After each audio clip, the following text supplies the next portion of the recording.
아, 안 되는데. 죽을 것 같은데, 지금? 안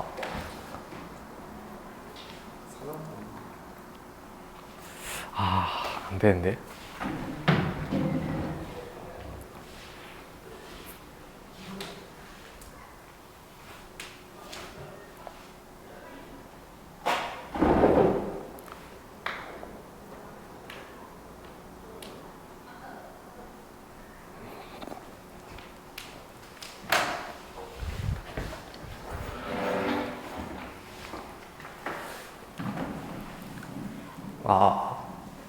네.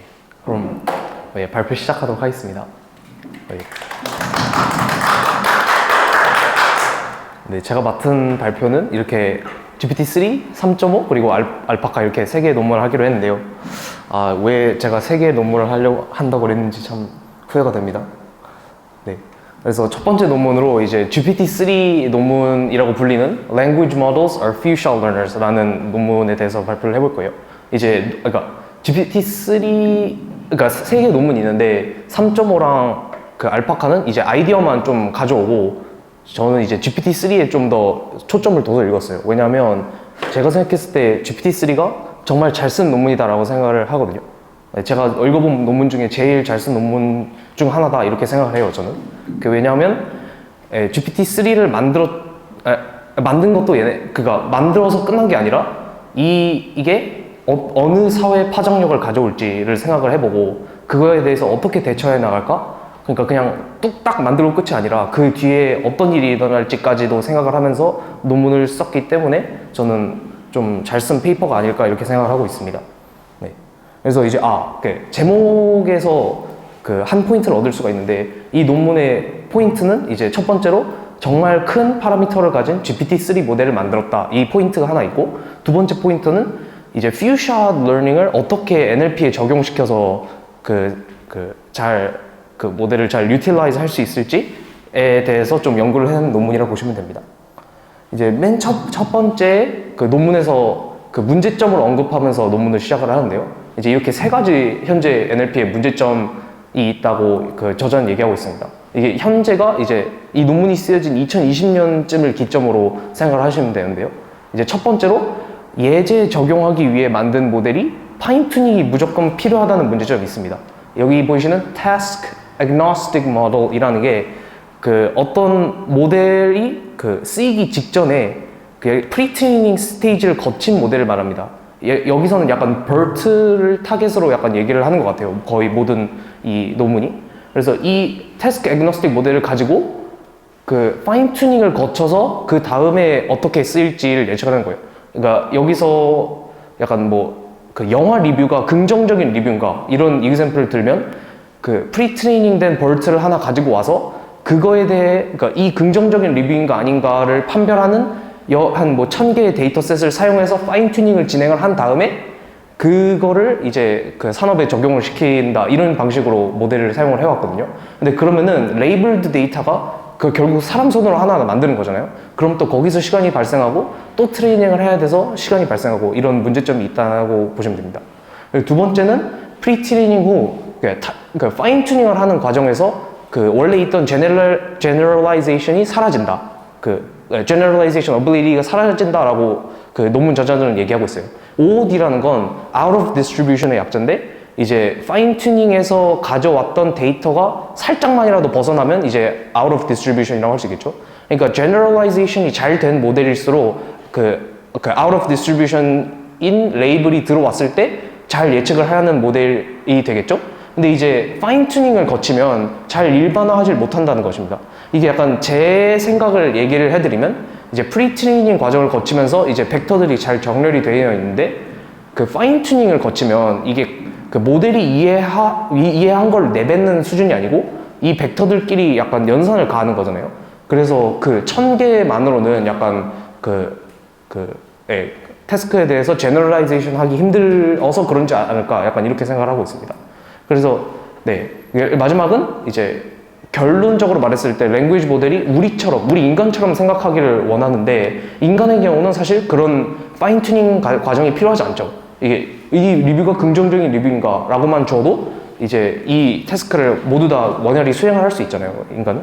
그래서 이 세 가지 문제점이 현재 NLP의 문제점이다라고 생각을 하면서 논문을 시작하고 있습니다.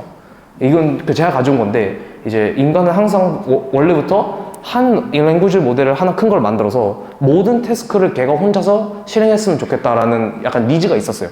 그래서 바로 직전에 만들어진 Key5라는 아주 유명한 논문을 보면 여러 가지 태스크를 한꺼번에 실행할 수 있는 논문이거든요.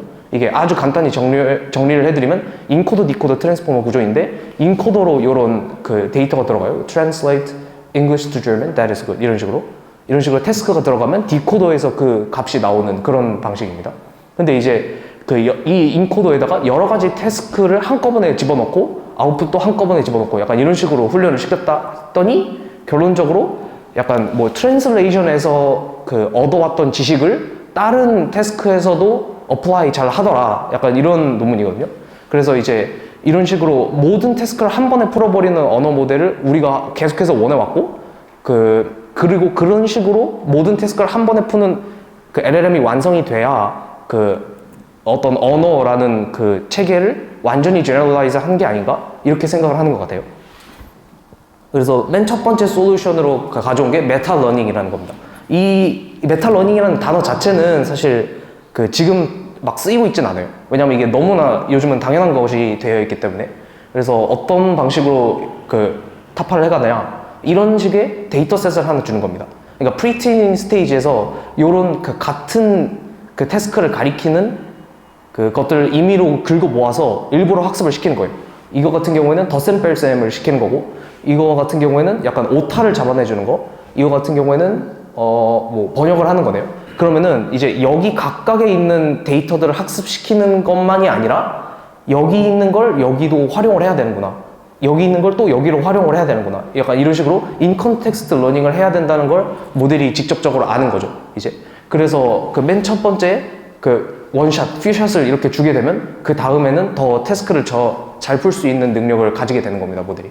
그래서 이제 추론 단계에서 이런 패턴 인식 능력을 활용해서 어떤 새로운 태스크를 만나도 그 빠르게 약간 어댑트 해가지고 문제를 잘 풀 수 있는 모델을 만들 수 있을 것이다, 약간 이렇게 말을 하고 있습니다. 그리고 두 번째로 아까 말했듯이 스케일링 러를 이용해서 아주 큰 모델을 만들어 버리면 이런 그 한 큰 언어 체계를 잘 적용하는 것 같다, 잘 제너럴라이즈 하는 것 같다라고 얘기를 하고 있습니다. 그래서 원래는 이제 그 GPT-2 같은 경우에는 여기서 끊기거든요.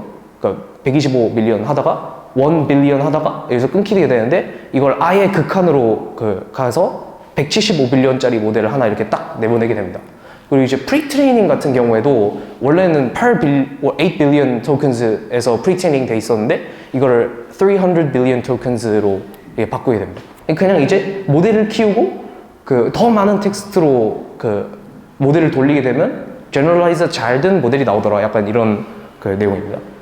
그리고 이 그래프가 나오게 되는데, 이 그래프가 정말 유명한 사진이거든요. 스케일링어에서 가장 유명한 사진인데, 여기가 파라미터 수고, 이 색깔이 노란색으로 근접할수록 점점 더 큰 모델이구나 라고 생각을 하시면 됩니다.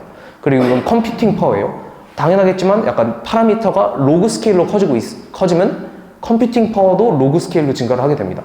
근데 이제 밸리데이션 로스를 봤을 때 밸리데이션 로스가 낮을수록 모델이 좀 더 언어 체계를 제너럴라이즈 잘 하는구나 라고 생각을 할 수 있겠죠. 그러니까 가장 작은 모델을 보면 이렇게 로스가 점점 줄다가 어떤 한 스테이지에서 딱 멈추고 그대로 오른쪽으로 이동하는 모습을 볼 수 있거든요. 그래서 어떤 파라미터를 딱 주면 걔가 어디까지 로스를 줄일 수 있을지를 예측을 할 수 있겠구나 라는 생각을 한 겁니다. 이 회색 선을 보면 어느 정도까지 로스가 줄어들지 예측을 할 수 있겠죠. 그래서 모델이 점점 노란색으로 커질수록 점점 로스가 줄어들면서 제너럴라이즈 잘 하는구나, 약간 이런 사진입니다. 모델 아키텍처 같은 경우에는 사실 기본적으로 거의 동일하고요. 노멀라이즈 옮기고 막 그런 거죠. 근데 이제 스트라이디드 어텐션을 사용했다는 거예요. 이제 트랜스포머 같은 경우에는 이렇게 ON 제곱에 해당하는 이런 정사각형을 그리게 되는데, 이러면 이제 싹 다 계산에 대해서 시간이 너무 오래 걸리잖아요. 그리고 컨텍스트가 넘어가면은 이제 더 이상 할 수가 없기 때문에 이런 식으로 스파르스 트랜스포머를 만들어서 좀 더 연산을 효율적으로 진행을 하게 됩니다. 이것도 아주 유명한 페이퍼라서 그래서 이제 Strided Attention이라 불리는 걸 적용을 했고, 그리고 데이터셋 같은 경우에는 아까 말했듯이 8 billion tokens에서 300 billion tokens로 확 확장을 했다 이거예요. 그 GPT-2 같은 경우에는 웹 텍스트를 기반으로 학습을 시켰는데 이제 Common Crawl 뭐 이런 것도 학습을 시켰고 뭐 다른 북들도 가져왔고 위키피디아에서도 가져왔다는 겁니다. 막 그렇게 중요하진 않은데 이제 Common Crawl 같은 경우에는 인터넷에 있는 모든 것들을 이제 싹 다 긁어 모은 데이터셋이라고 보시면 돼요. 그러니까 막 HTML 막 이런 그 태그도 안 지워져 있는 경우가 많거든요. 그래서 사실 그 GPT-2에서는 좀 꺼려 했었는데 이번에는 넣었다 이렇게 보시면 됩니다. 토큰 수를 확장하기 위해서. 그래서 그 다음에 나오게 되는 게 퓨처 러닝이에요. 사실 지금은 너무 당연한 내용이라서 근데 이제 이 시대에 이 생각을 했다는 건 참 대단하다고 생각할 수 있을 것 같습니다. 이제 여기 1 빌리언 모델이 있고 13 빌리언이 있고 175 빌리언이 있는데 그 퓨샷을 주면 줄수록 여기는 아예 안 준 거, 그냥 설명, 그러니까 어떤 뭐 트랜슬레이트 해라 약간 이런 식으로 설명만 준 거를 제로 샷 러닝이라고 하고 그 예제를 하나 주면 원샷 러닝, 그리고 여러 개를 주면 앞으로 갈수록 퓨샷 러닝 이런 식으로 생각을 할 수 있는데요. 이제 퓨샷을 주면 줄수록 그 점점 더 액큐러시가 올라가는 걸 볼 수 있죠. 그래서 퓨샷 러닝이 생각보다 효과가 매우 좋구나라고 생각을 할 수 있을 것 같습니다. 네. 그 사진도 이게 있어서 가져와 봤는데, 원래는 이제 오른쪽처럼 아예 파인 튜닝을 거쳐서 모델을 사용을 했었는데, 이제 zero shot, one shot을 줘서 레이블을 예측하게 시켰더니 훨씬 더 효율 좋게 잘 하더라. 약간 이런 내용입니다. 그래서 여기서부터는 어떻게 결과가 나왔냐에 대한 내용이라서 사실 그렇게 제가 생각할 땐 중요하지 않아요. 왜냐면 이 뭐 람바다 뭐 이런 데이터셋을 많이 사용했는데 사실 지금은 또 잘 사용되지 않는 데이터셋이기도 하거든요. 그래서 그냥 이런 결과가 있었구나. 그냥 사실 다 좋다 뭐 이런 내용입니다. 사실 람바다는 맨 뒤에 무슨 단어가 올지를 예측하는 거예요. 이렇게 문장이 주어지면 and 하면 그 다음에 뭔 단어가 올까를 예측하는 건데 이제 소타보다 훨씬 높은 accuracy를 기록했다. 뭐 이렇게 생각할 수 있습니다. 그리고 뭐 story close, hella swag 같은 경우에는 어떤 스토리가 진행이 되는데 그 다음에 무슨 문장이 올 것인가를 뭐 오지선다 뭐 이런 식으로 고르는 건데 뭐 그거는 살짝 낮긴 한데 사실 이 소타라는 거는 아까 말했던 것처럼 엄청 많은 데이터에 대해서 파인 튜닝을 진행한 다음에 이 모델 특화해서 소타로 나온 거거든요. 근데 이제 그거를 아예 아무런 파인 튜닝 없이 그냥 베어 모델로 이겨버렸다는 거죠. 그거는 사실 대단하다고 생각할 수 있습니다. 네, 그래서 여기 퓨샷을 많이 주면 많이 줄수록 점점 이렇게 성능이 오르는 것을 볼 수 있죠. 그래서 퓨샷 러닝도 효과적이다라고 생각할 수 있습니다. 오픈 도메인 QA 태스크, 여기 레그라고 보이는 게 약간 오픈북처럼 약간 인터넷에 검색해서 치팅해서 가져올 수 있도록 만든 거거든요. 이제 그거과도 약간 좀 비교된 거의 견줄 만한 성능이 나오는 걸 볼 수 있습니다. 네. 사실 이건 별로 그렇게 중요한 내용은 아니라서 트랜슬레이션 이것도 약간 뭐 소타까지는 못 가더라도 한 모델에서 그냥 베어 모델로 돌렸을 때도 성능이 잘 나오는 모습을 볼 수 있어요. 이렇게 막 45, 얘는 뭐 32 정도? 얘는 좀 많이 차이 나긴 하네요. 그리고 위노그래드라는 것도 있는데 얘는 이제 그래. 이게 약간 특이하게 퓨샷이 방해되는 경우라고 해서 소개되거든요. 오히려 퓨샷을 하면 할수록 액큐러시가 조금씩 내려가는데 이게 약간 특이하다? 약간 왜 그런지 모르겠다 해서 리미테이션에서 한 번 더 나오긴 합니다. 근데 데이터셋을 소개를 해드리면 이렇게 두 문장이 있을 때 약간 트로피가 수트케이스에 못 들어간다. 왜냐면 그것이 너무 커서. 그래서 그것이 뭐냐? 라고 했을 때 트로피가 그것이겠죠? 사실 이렇게 사람은 그것이 무엇인가를 바로바로 해석을 할 수 있지만 이제 랭귀지 모델들은 잘 못하잖아요. 그거를 이제 측정하는 데이터셋이라고 보시면 됩니다. Common sense reasoning 뭐 이런 것도 꽤 잘해낸다. 이렇게 보시면 됩니다. 그리고 이제 특이한 점이 arithmetic을 진짜 못한다라는 내용이 여기 실려 있거든요. 사실 이게 two-digit add subtraction은 거의 100% 거의 틀리지 않는다라고 볼 수 있는데 사실 three-digit, four-digit만 가도 정확도가 확확 떨어지는 걸 볼 수 있어요. 이거는 약간 특이하다라는 것도 약간 리미테이션 한 번 더 나오긴 합니다. 그래서 이제 최근에까지 해도 이런 아리스메틱 오해 못하나 어떻게 하면 잘할 수 있게 하나 이런 논문들을 아직까지도 나오고 있긴 합니다. 뭐 이거 막 중요한 논문은 아닌데 막 얘는 완전 최신에 나온 거예요. 거의 몇 달 전에 나온 건데 네. 한 달 전? 그래서 최근까지 연구가 진행되는 영역이기도 하다. 그런 내용입니다. 그럼 이제 첫 번째로 들 수 있는 의문이 그렇게 많은 데이터를 크롤링 했으니까 데이터가 오염된 것은 아닌가? 그러니까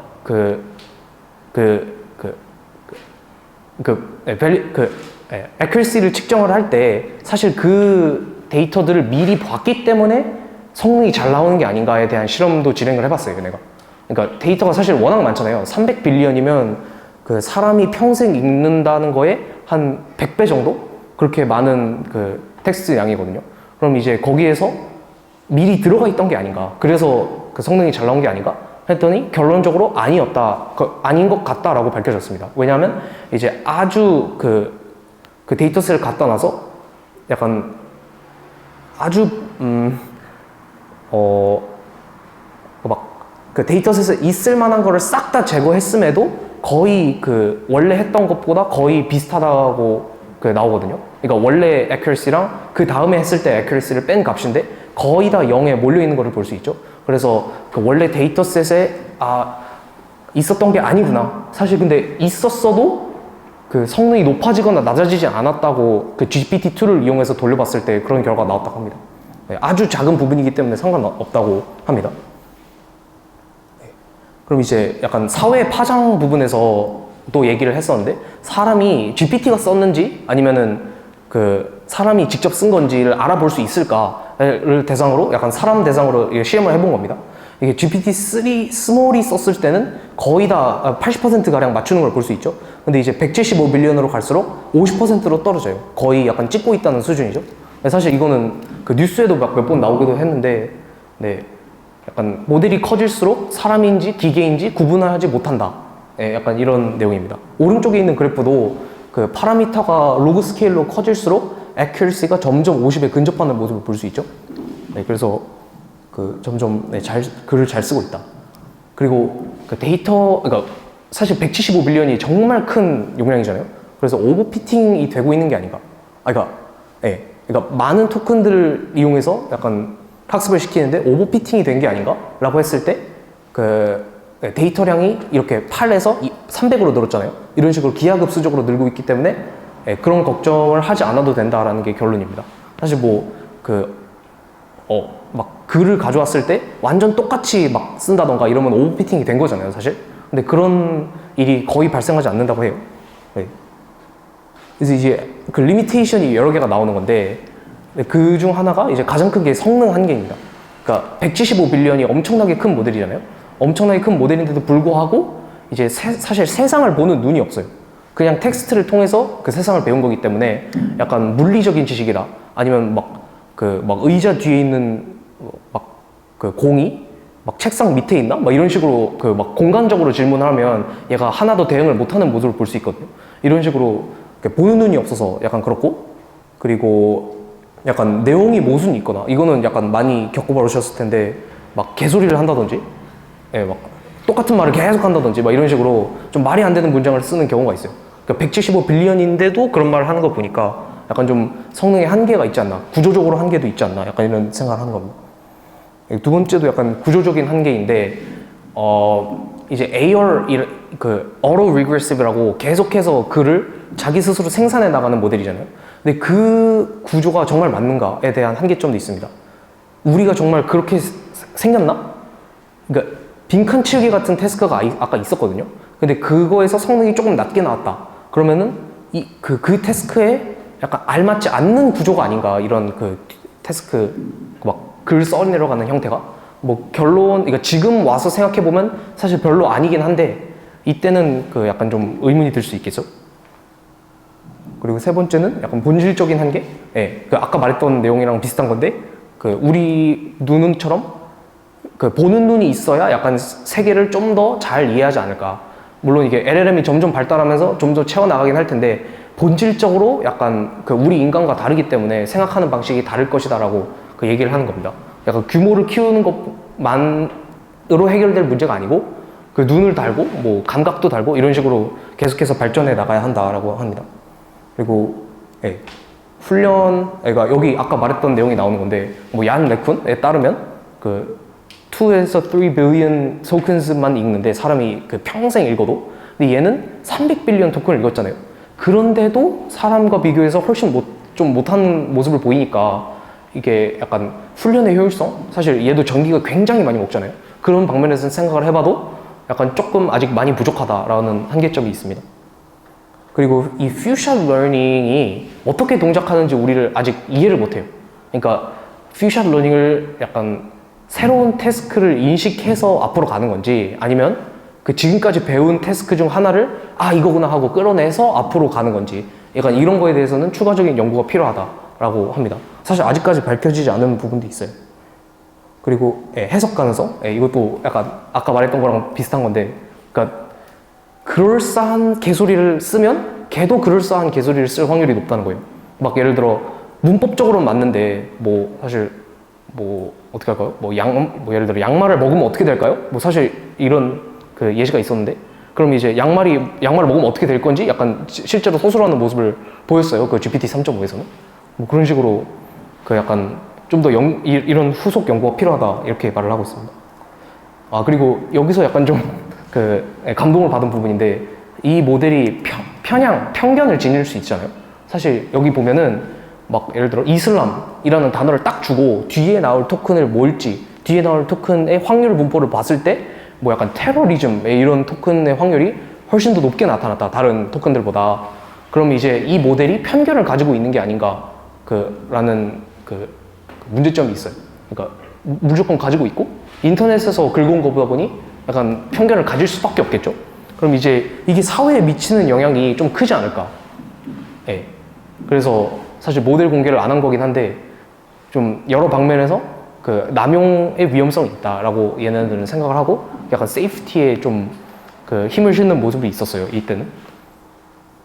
네, GPT-3 논문은 여기까지고 이게 사실 굉장히 길어요. GPT-3가 한 70페이지 정도 되는데 그거를 요약한 거라서 사실 좀 정신이 없네요. 네. 한번 읽어보는 걸 추천드립니다. 네. 그리고 그 다음 논문은, 그러니까 이거는 약간 라이트하게 진행을 할 건데 GPT 3.5에 대한 논문이에요. GPT-3는 그냥 프리트레이닝 된 모델이기 때문에 그냥 뒤 토큰이 뭐일지 계속 예측하는 거일 뿐이거든요. 근데 이제 어떻게 하면 유저의 인스트럭션을 좀 더 잘 이해하고 그거를 좀 더 잘 유틸라이즈 할 수 있을까에 대해서 연구한 논문이에요. 인스트럭트 GPT라고.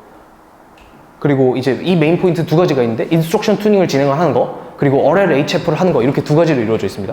인스트럭션 튜닝 같은 경우는 실제로 그냥 이게 인스트럭션이야 하고 주고 막 You are a helpful assistant 이렇게 주고 그 다음에 유저가 뭐라고 했는지 학습을 시키고 그 다음에 뭐라고 답해야 될지 그냥 나이브하게 학습을 시키는 겁니다. 그러니까 말 그대로 아까 말했던 파인 튜닝을 여기서 진행을 하는 거예요. 물론 근데 이제 인스트럭션이 다량의 태스크를 포함하고 있으니까 아까 말했던 완전 내로한 태스크에 대한 파인 튜닝은 아니고 이렇게 이제 넓게 약간 파인 튜닝을 진행을 하는 거죠. 이런 식으로 인스트럭션 튜닝을 진행을 하면 우리가 물어보는 것에 대해 무엇이든지 답장을 해준다는 겁니다. 이 인스트럭션이 모일 때 어떤 답변이 나와야 될지 그거를 패턴을 예측을 하는 거니까. 네, 이런 식으로 학습을 하는 거고 이제 RLHF 같은 경우는 좀 많이 유명하긴 한데 여긴 RL 스터디가 아니니까 레인포스먼트 러닝에 대해서 다루진 않을 건데 이제 대략적으로 어떻게 하냐면 어떤 사람을 두고 어떤 답변이 더 좋은 답변인가에 대한 데이터셋을 많이 이렇게 모아서 그 데이터셋으로 파인 튜닝을 진행합니다. 리워드 모델을. 그 리워드 모델을 모델이 두 번 쓰게 만든 다음에 그 리워드 모델이 판단을 하게 만드는 거예요. 이쪽이 좋을 것 같다. 이쪽이 약간 사람이 생각했을 때 더 좋은 답변인 것 같다. 이런 식으로 학습을 시켰을 때 훨씬 더 좋은 답변을 내놓을 확률이 높다는 겁니다. 네. 그래서 이제 reinforcement from human feedback 이라는 거고요.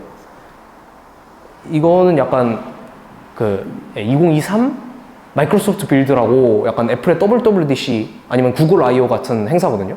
거기서 State of GPT에서 앤드류 카파티가 한 발표 중에 한 장면을 가져왔는데 이제 GPT를 어떻게 만들 것인가에 대해서 이미 약간 답변이 내려왔다? 이렇게 말할 수 있어요. 그래서 이제 프리트레이닝을 한 달간 진행을 하고 supervised fine tuning, 아까 인스트럭션 튜닝을 하듯이 그런 식으로 한번 진행을 하고 그 다음에 리워드 모델링을 한 다음에 그 리워드 모델을 이용해서 reinforcement learning을 진행을 하면 그게 바로 그 GPT를 만드는 레시피다. 약간 이렇게 발표를 하고 있어요. 그래서 이제 거의 약간 레시피처럼 그 등록이 됐다. 약간 이런 식으로 말을 하고 있습니다.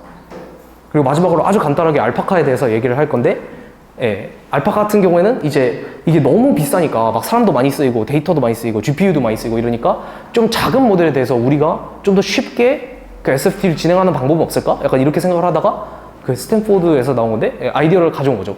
이제 라마 7 빌리언 모델을 가지고 오고 얘는 GPT-3를 3.5로 가져온 다음에 얘에서 인스트럭션을 이렇게 뽑아 넣는 겁니다. 그럼 이제 얘가 인스트럭션을 막 뽑아 오겠죠? 그거를 얘한테 얘는 그냥 약간 프리트레이닝 모델일 뿐이거든요. 걷다가 이렇게 학습을 시키면 생각보다 잘 GPT에 근접을 하더라. 약간 이런 내용입니다. 네. 그럼 이제 딱 하루만 학습을 시켜도 저 프리트레이닝 모델이 갑자기 GPT처럼 답변을 하는 모습을 볼 수 있어요. 약간 시연을 하면 좋은데 제가 직접 해봤는데 정말 잘 돼요. 정말 잘 돼요. 약간 뭐 AI 모델이기 때문에 답변할 수 없습니다. 약간 이런 것도 잘 얻어먹는 모습을 볼 수 있고, 막 너가 누구니라고 물어보면 뭐 오픈 AI가 개발한 LLM이에요. 막 이런 식으로 대답하는 모습을 볼 수도 있고, 약간 이런 식으로 거의 약간 GPT에 근접하게 네, 그 학습을 하더라고요. 그 데이터셋은 약간 이런 식으로 생겼습니다. 약간 뭐 인스트럭션 이거, 뭐 여기는 막 그 헬티하게 사는 방법 3가지를 알려줘 하면 아웃풋 이런 식으로 그냥 나이브하게 완전 그냥 학습을 시켰을 때 잘 대답하는 모습을 볼 수 있었습니다. 네. 네. 약간 여기까지거든요, 발표가. 네. 근데 약간 마지막 말을 생각을 하다가 약간 좀 아쉽다라는 생각이 들긴 합니다. 지금 현재 NLP 스테이트에 대해서. 왜냐하면 이게 그러니까 지금까지 트랜스포머가 나온 지 7년이 넘었는데 지금까지 구조의 변화는 하나도 없었고 거의 없었고 그냥 큰 모델에다가 엄청나게 많은 데이터를 박아버리면 완전 좋은 모델이 나오더라. 약간 이런 결론밖에 저희는 도달하지 못한 것 같아요. 논문을 많이 읽어보니까. 약간 방법론적으로 많이 나오긴 했는데 기껏 해봤자 뭐 RLHF, 뭐 DPU 막 이런 거밖에 없고 그냥 돈을 많이 부으면 좋은 모델이 나온다라는 결론에 도달한 것 같아서 사실 좀 아쉽긴 합니다. 네, 여기까지 하겠습니다.